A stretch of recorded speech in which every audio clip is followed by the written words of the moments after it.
Užgavėnė Švenčionių miesto parke. Buvo visko. Ir valgių, ir linksmybių iki soties, ir sportinių varžytuvių. Šventės dalyviai ir svečiai gausiai buvo vaišinami tiek blynais, tiek arbata, tiek lašiniais ir žinoma žuvienė.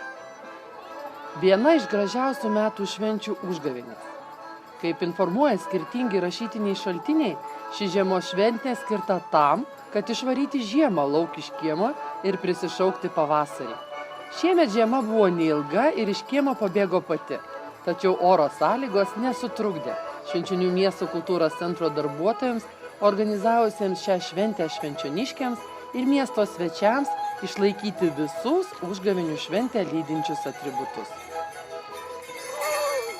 Persirengėlių procesijoje dalyvavo jumoro grupės Šmirgelis vyrai, Juliaus Siniaus meno mokyklos šokėjai, taip pat dainos studijos vaikai. Kaip žinoma, per Užgavėnes reikia prisivalgyti daug blynų, mėsos patiekalų ir kitokių sočių valgių, nes vėliau teks pasninkauti iki pat Velykų.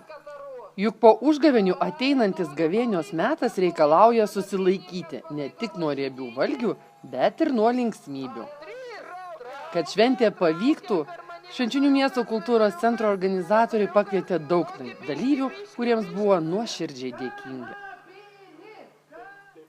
Po Užgavėnių taip pat vyko ir įvairios sportinės varžytuvės.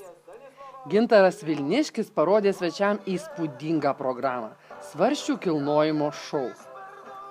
Taip pat vyko svarsčio kėlimo varžybos, taip pat bačkos kėlimo varžybos, virvės traukimo varžybos.